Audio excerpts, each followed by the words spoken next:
Welcome to Lessons in Leadership. Steve Adubato with my colleague, Mary Gamba. How are we doing, Mary? It's another great day, Steve. You know me, always setting those positive intentions for the day, and let's make it a great day. Oh, wow. That is so uplifting. Mary, we're going to talk about empathy in just a moment. But before we do that, can we empathize with our sponsors who make Lessons in Leadership possible? I would love to, yes. And I love how we share a brain. I had them ready to go. So thank you to our sponsors. They include Prager Metis, the International Union of Operating Engineers, New Jersey Sharing Network, Choose New Jersey, Valley Bank. We have the North Ward Center, Veolia, Fedway Associates, Delta Dental, Seton Hall, and the Bacino Leadership Institute, and our newest DevCo in the Helix, which stands for the Health and Life Science Exchange. Some exciting stuff going on in the New Brunswick area in the next couple of years, for sure. Absolutely. We thank our good friend Chris Palladino, who's come on board leading the DevCo operation in New Brunswick. We'll be talking about that, all about innovation. Let's welcome Tierney Wade, who's Chief Operating Officer, the National Society of Leadership and Success. The website will be up. Tierney, welcome to Lessons in Leadership. Thank you, Steve and Mary, for having me. You got it. Your expertise in a whole range of areas about leadership is so fascinating, but the one that really we want to focus on today, empathy. You understand empathy better than most. So here's the question I've been struggling with for 20 plus years as a leadership coach. Can you teach people to be empathetic, or does it have to be in your DNA?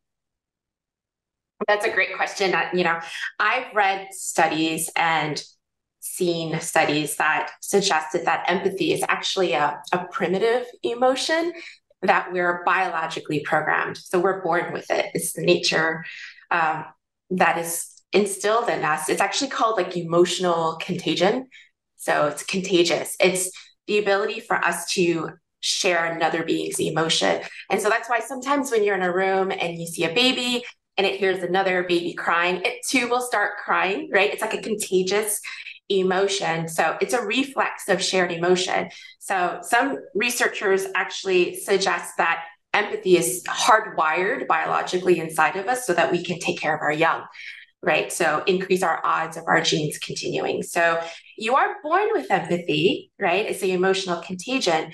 But what happens as you get into adulthood is that your capacity or your bandwidth to have empathy in the forefront of your life, it really shrinks, right? Because you're thinking about taking care of yourself for your loved ones. So that capacity that you have and that bandwidth that you have to exert empathy, it really shrinks. And so I think it's really important that you are able to go back to having awareness that you have it inherently and just making sure that it's something that you are aware of and bringing forth. But it's definitely something we're born with. Now, whether or not we have it into adulthood as an awareness piece, that's something we need to work on. But Tierney, here's the dilemma for those of us who coach, teach, write about leadership, obsess about leadership. You're working with a client who is a vice president of whatever, CEO of whatever, manager, whatever. And they're saying, the feedback I'm getting is that I'm not empathetic enough with my team members. They don't sense that I care enough about them and their world. And I'm sitting there trying to coach them to be more engaged, empathetic, and care more. And you seem to be saying, what are you doing, Steve? It is what it is. I think that if you're a leader, listen, results, goals, achievements, those are all really important. We can all agree on that. What we can also agree on is building relationships has to be a leader's top priority in order to exhibit empathy. And so when I think about building relationships and I think about the best ones that you have in your life, whether it's your personal relationship or your professional relationship, why do you stay in those relationships? It's because you're sometimes we need a job. Sorry for interrupting. Sometimes we need a job because you need a paycheck to pay the rent. Correct. Yes. So you stay in it because there's a benefit you're receiving, right? Yep. Either because you feel cared for, you're financially or intellectually benefiting, to your point. And what you need to do as a leader is build that relationship so that the person feels valued and heard, and that they're receiving a benefit from it. Now, you say they can receive a financial benefit from it. Correct. So in that relationship that you're building, you really need to listen, have them be heard, understand what it is that they find mutually beneficial from that relationship so they can be more motivated, more invested, more successful, and they will stay. So I think if you're talking to a leader and really trying to get them to be more empathetic in the workplace, they need to spend the time to authentically want to build that relationship to get that individual to stay. Got it. Easier said than done, but it's important. Go ahead, Mary. Yeah, Tierney, what do you say to people? Because I have heard this before, that I've heard some of the leaders that Steve and I have coached, Steve and I have worked together for over 2 decades, say, hey, if I show too much empathy, too much compassion, it's going to show that I'm a weaker leader. It's going to show that I'm too soft. What do you say to those leaders? Because I do believe there's a fine balance between, as a leader, you do need to make some tough decisions and it's going to make you not popular. But how do you balance being just mean but also being empathetic and not being too wishy-washy? I think there's a separation between being mean or to, as you say, wishy-washy versus being transparent and being human in the way that you communicate. So when I hear that individuals say, well, I don't want to be shown as weak, right? I say, at the end of the day, you're building a relationship with your coworkers. You're building a relationship with your employees and your staff. You showing yourself and being vulnerable in your thoughts and you're asking for opinions shows that you have no ego. It doesn't show that you're weak. It shows that you have no ego. So when it goes to building that relationship with your coworkers and your employees, what I do personally is obviously I listen and I ask for their opinion. Right? And I show that I care about what they're saying. I also try not to be rehearsed. So what I do then is when I speak to them, I don't use corporate jargon or philosophies from like a book or a strategy that I've read. Instead, I share with them in plain speak as if we're just talking, right? So that we can focus on what we're saying versus having them decipher what I'm trying to mean. And I think it is important as a leader that you are able to be relatable and share your experiences, what you're thinking and what you're feeling as well. It doesn't mean that you're weak. It's meaning that you're being transparent and not having an ego. So I'm one not to really believe in, showing and demonstrating by force or by that I know it all.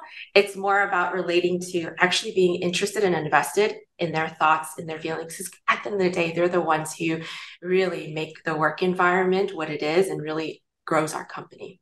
Tierney, last point on this. There have been times where we have to make a decision to let some people go. And empathy in some people's minds means, well, they have a family, they have a mortgage, they have rent to pay, they have kids, they have college bills, they have whatever. And you have to make the right decision for the team. And if that decision is to let that person go, you want to empathize with that person's experience and the fact that they're going to suffer financially, but you still have to do what's right for the team. And if that person walks away thinking you're a horrible person and you hurt them, you have to live with it. And that's why leadership ain't for everybody. Because while we're being empathetic, we also have to be empathetic and compassionate and real to the bottom line of the organization and everybody else. Complex stuff. Tierney Wade, Chief Operating Officer of the National Society of Leadership and Success. I want to thank you so much for joining us on Lessons in Leadership. Thank you. Thank you for having me. You got to stay with us. We'll be right back. This edition of Lessons in Leadership is made possible by the Buccino Leadership Institute at Seton Hall University, Prager Metis, Valley Bank, the International Union of Operating Engineers, Local 825, the North Ward Center, the New Jersey Sharing Network, Delta Dental of New Jersey, the Helix, Fedway Associates, Inc., the Port Authority of New York and New Jersey, Veolia, Resourcing the World, Choose New Jersey, and Seton Hall University, showing the world what great minds can do since 1856. This is Mary Gamba. If you want more leadership tips and tools, log on to stand-deliver.com. That's stand-deliver.com. Promotional support for this edition of Lessons in Leadership with me, Steve Adubato, and my colleague Mary Gamba has been provided by NJ.com, NJBIA and New Jersey Business Magazine, CIANJ and Commerce Magazine, and the Meadowlands Chamber and Meadowlands Media. All right, Mary, now it's time. We talked about empathy. We talked about compassion. We talked to Tierney Wade about how much of this empathy gene is in your DNA and how much empathy can be taught. Complex stuff. But here's what I keep thinking about. Let me play out a scenario for you. And then we'll talk about difficult conversations, which we were just talking behind everyone's back, our team over here in our studio, about these conversations. You have to let someone go. You have to let someone go on your team. Why? Because the person's not carrying their weight. The person's not performing at a certain level. You've got to make financial cutbacks. Scarlett was just talking about Elon Musk was saying he had to let a bunch of people go. You said it was one of the hardest days in his life, right? So here's the question, Mary. If we have empathy, does that not mean that we care deeply about someone's mortgage, rent, their got to pay for their kids' college? You always talk about that with your two boys. Same here as well. Mm-hmm. You got bills to pay. That person just had a new baby. They bought a new house, whatever. But we've had to make those decisions, Mary. And to that person, I and you, because you did it with me, we look terribly unempathetic. Do you know that? Yes. Yeah, no, am I making this up? But you want to know what? If you don't make those difficult decisions and if you don't have those challenging conversations, the entire team is going to suffer. For example, if you have somebody on your team, they are not pulling their weight, they're not meeting deadlines, they're not communicating and sharing information with the team, that is going to send the message to the rest of the team that subpar behavior, subpar performance is acceptable. That's going to grow like a cancer within the organization. And, at certain times, I actually had people on our team come to me and say, hey, listen, so-and-so is not pulling his or her weight and the extra slack is falling on me. So if you don't make the decision, and it is hard, none of us want to do it. We all want to sing Kumbaya together. And at the end of the day, be like, rah, rah, it's great. But for the longevity and the sustainability of the organization and happy teams and collaborative teams, you need to, have those difficult conversations. But here's the deal, as we provide some tips on having difficult conversations, which are, in fact, I want to be clear. I mentioned my coaching work a lot. My leadership coaching often winds up focusing on this issue. Well, I have to have a difficult conversation with so-and-so on the team, and I'm not sure how to do it. Okay. You have to confront the situation. You have to deal with it directly. I'm not saying it's easy, but here's the thing I've learned, Mary. And Elvin, Elvin, come on in for a second? Or is Elvin directing right now and he can't do anything else? Because I want to pull him in for a second. Elvin, if you can come in. So, Elvin, respond to this if you could. By the way, thank you for wearing the Steve Adubato lessons and Stand and Deliver lessons. Representing, I love it. I love it. Elvin, here's the deal. If someone on the team, say in this case, you and the rest of our team, if you're peeved at me as the leader because I'm acting in a cranky way or a less than productive way, and my attitude is terrible, which is not just hypothetical, it's happened in the past, that's on me. But if I make a decision that this is what we need to do for the best of the team, what's best for the team, and someone's angry at me and goes home and says, to their significant other or their friend, Steve's a jerk. He doesn't care about people. It hurt us because he let so-and-so go. I have to live with that, don't I? You do have to live with that. And I can't say where, but I'm dealing with that same situation right now. I need to have a rough conversation with someone who works for me. And I have to let them know that, unfortunately, they may be taking a substantial amount of a pay cut. I've been dealing with that. I've been trying to talk to my wife about it. And it's going to be a difficult conversation to have, but at the end of the day, my hands are tied and it has to happen. I don't think that makes me a bad person. I think it's just the company's needs, and the person needs to realize that it's not personal. It's just business. And what if that person does feel that it's personal and you've hurt them personally? You have to live with that as a leader. I do have to live with that. And I try to explain to everyone that I work with, we can be friends, but at the end of the day, we also have to understand how to separate friendship from business.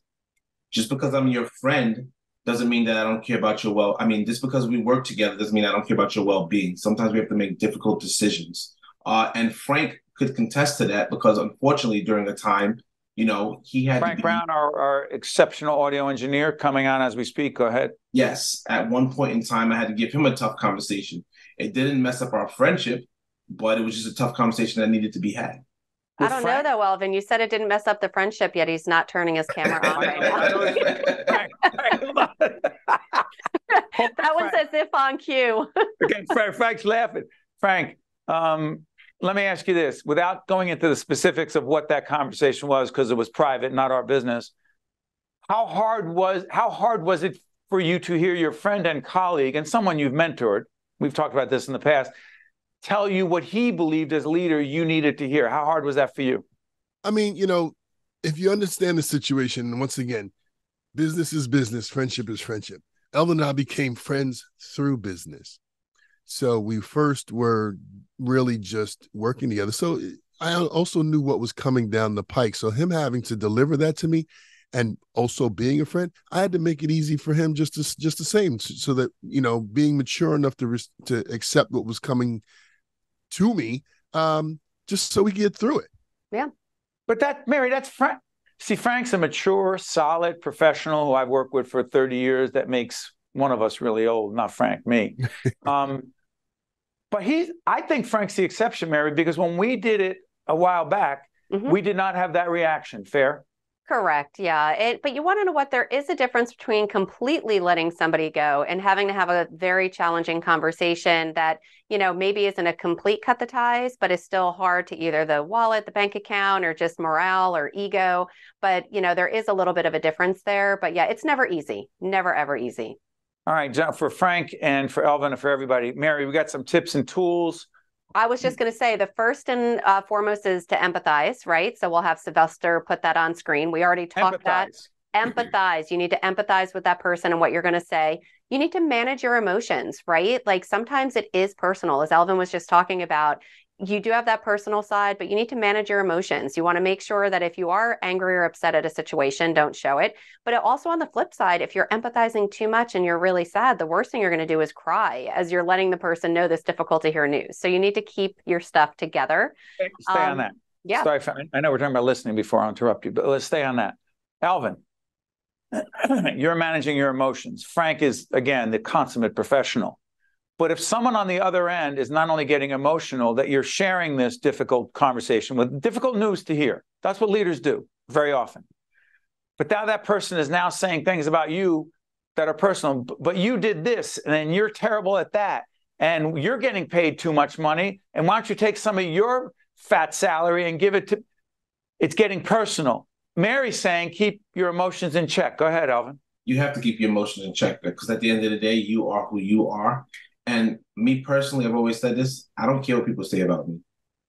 It doesn't pay the bills. Alvin. I don't. I don't care. I have said the same thing to Steve about that forever. It's not gonna kill me. It's not gonna hurt my feelings, because I know who I am. Yeah. If you know who you are, words don't hurt. Alvin. I feel the same way. Mary, listen. When people tell me they don't care what anybody says, what they say, I respect it to a degree. But are you telling me that all of us don't want to be liked? Seriously? I told you I don't care that much. It puts too much control in the other person's perception of me if I care to that degree. Of course, it's nice to be liked. I don't want to be demoralized or insulted. But at the end of the day, I'm confident enough in myself and my ability and my work that I don't let that get under my skin. Frank, real quick, before we go to the next tip and difficult conversation, does it being, quote, liked, because I often say to our clients that I'm coaching, you want to be liked all the time, you can't be a great leader. But I do want to be absolutely right. It's absolutely right. Go ahead, Frank. There's no way to be a great leader and be liked all the time. Right. Why no way? You have to be the bad person, and in your eyes, you're doing what you have to do because it's your job. But the bottom line is, the people that you may have to deliver bad information to, they may not like it, but you become the bad guy in their eyes. Can I bring this up? Now we're taping at the end of September 2023. This will be seen later. This is going to be old news, but it's still important news. The Jets. I'm a Giants fan, but root for the Jets as well. It's not like the Mets. I'm a Yankee fan. I don't like the Mets, but that's another story. The Jets had to have a hard conversation with, well, by the time this airs, he may not be on the team, Zach Wilson. They bring in the superstar quarterback, right, who's get 4 games in, he's hurt. They got a backup quarterback that's not really a quarterback. He can't play in the NFL. Backup starter can't play, Zach Wilson. They had to have a hard conversation with him that you got to go. Because by not doing that, and he's probably gone by the time this airs, you're actually giving the shaft to the rest of the team. Alvin, go, and then Mary and Frank. That's a hard conversation. For whatever reason, they didn't have it. Go ahead, Alvin. It is a hard conversation to have, but at the end of the day, if you keep this bad person on your team, he's not a bad person. He's a bad quarterback. Well, that's what I mean. If you keep this bad quarterback on your team, all it's going to do is hurt your team. Now your players aren't going to want to play. They're not going to respect the quarterback. They're not going to have any confidence in what he can do. So it's better to cut the cord now than prolong it. Cut the cord. Get him off the bus, Mary. Yeah, get him off the bus. Sometimes you need to make that difficult decision. Frank, final word, then Mary, pick back up difficult conversations. What he needs to do is find out what he's actually good at and hone in on that versus trying to play the role of something that he's not good at. So what about if it's not football? It may not be football.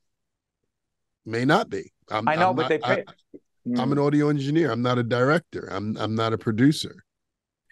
You know what's so funny? Listen to Frank right now. I'll get off this in a second. And again, we don't know what's going to happen with Zach Wilson. One of the reasons the Jets kept him on the team, this isn't about football. It was when you take someone, this is leadership. When you pick someone as the first pick in the draft and you pay that person dozens of millions of dollars, then you're afraid to let that person go because it makes everyone know that you realize you made a mistake. Yup, you did. Cut your losses. Let it go. You got to eat the money because no one else wants them. I'm not saying it's hard to do, but that's leadership. Mary, third point. Yeah, and I was going to say the third point was going to be agile, and that just brought to my mind, Elvin, I know we're doing this in real time. Do we have our guests back in the waiting room? Shall we try? Why don't we take a quick pause where we are, Steve? We will definitely pick this back up, and we'll see if we can get our guest on, and then we'll be back in just a second. How do you like that, being agile? We're agile. I'll be back after this. Promotional support for this edition of Lessons in Leadership with me, Steve Adubato, and my colleague, Mary Gamba, has been provided by NJ.com, NJBIA and New Jersey Business Magazine, CIANJ and Commerce Magazine, and the Meadowlands Chamber and Meadowlands Media. We're back. No, we're not wearing what we were wearing before. Why? Because it's 4:47 in the afternoon and we were taping the other thing at 10:06. Yes, we tape out of order. Mary, what were we talking about? We were talking about some really important things. So for viewers, they would have just seen us talking about those really difficult conversations. And we were giving, tips and tools. You need to empathize. You need to manage your emotions. And then we quickly talked a little bit about being agile and flexible because we were potentially throwing to one of our guests that we ended up having on later in the day. So that's where we left off. So we can pick it up with another tip or tool. And I have one if you'd like. Oh, yeah, sure. Have a strategy. And that's my strategy was making sure that Frank and Elvin were both back on camera because I would love to get their opinion on this. When you need to have that difficult conversation, obviously Elvin was talking about the fact that he had to have a difficult conversation with someone. When you need to have that difficult conversation, how important is it, Frank, your turn, to have a strategy going into that conversation? I mean, a strategy is important for anything. I mean, if you don't figure out how to deliver it, because the delivery is everything.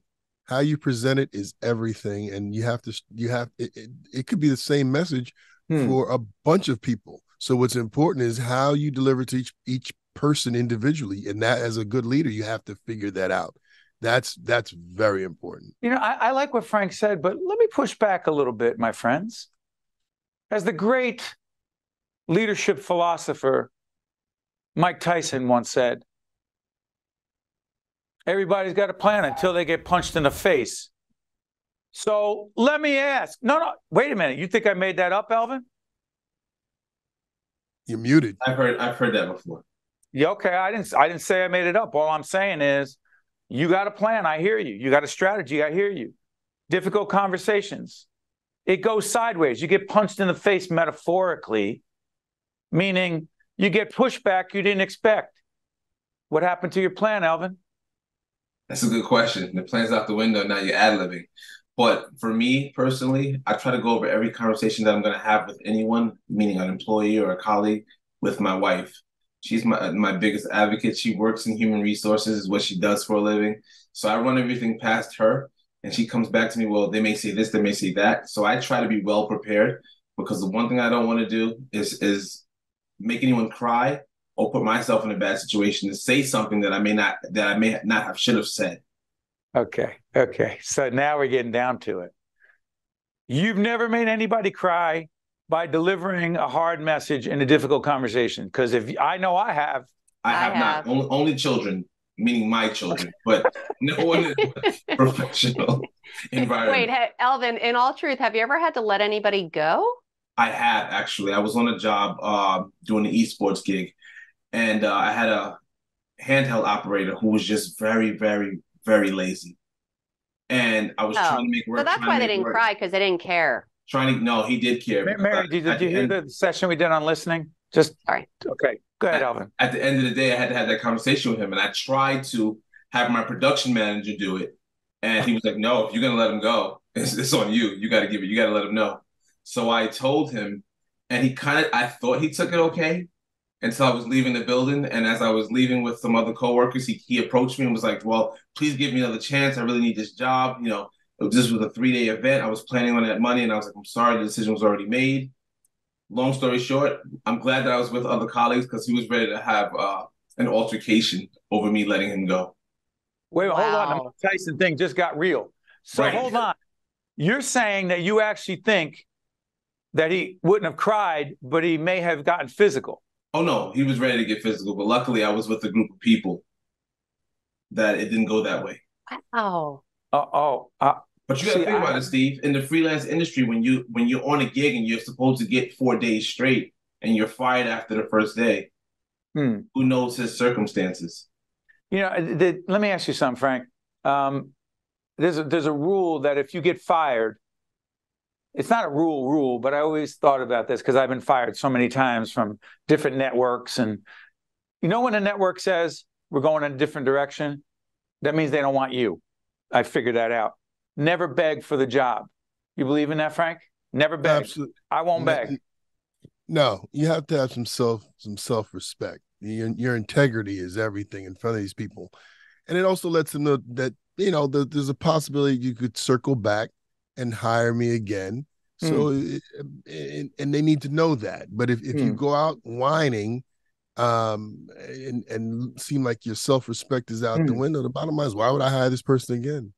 I love it. Hey, Mary, you got any more tips on these difficult conversations? I do. I would love to just finish with this one because I think it's important. Use real life examples. So whenever you have to have a difficult conversation, don't just say to somebody, Steve, you really, we're a jerk today. You didn't handle that well, right? No, instead go to somebody and say, Steve, when you spoke to X, Y, and Z in this way, let me give you an example. Yes. It probably wasn't received well, right? So make sure you always use concrete, specific examples so the person knows what you mean. Sorry for interrupting you, Mary. I just was saying we all needed to listen better, and I interrupted you. That's okay. Melvin, are you giving us the message in the chat that it says officially say goodbye? Yes, sir. Frank, do us a favor. You got a great voice for television, radio, or any media platform. Frank, do us a favor. Say goodbye to everyone.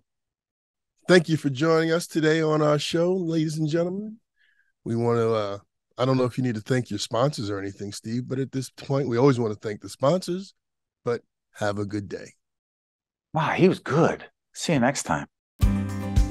This edition of Lessons in Leadership is made possible by the Buccino Leadership Institute at Seton Hall University, Prager Metis, Valley Bank, the International Union of Operating Engineers, Local 825, the North Ward Center, the New Jersey Sharing Network, Delta Dental of New Jersey, the Helix, Fedway Associates, Inc., the Port Authority of New York and New Jersey, Veolia, Resourcing the World, Choose New Jersey, and Seton Hall University, showing the world what great minds can do since 1856.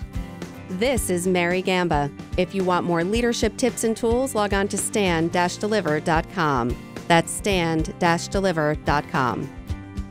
Promotional support for this edition of Lessons in Leadership with me, Steve Adubato, and my colleague Mary Gamba has been provided by NJ.com, NJBIA and New Jersey Business Magazine, CIANJ and Commerce Magazine, and the Meadowlands Chamber and Meadowlands Media.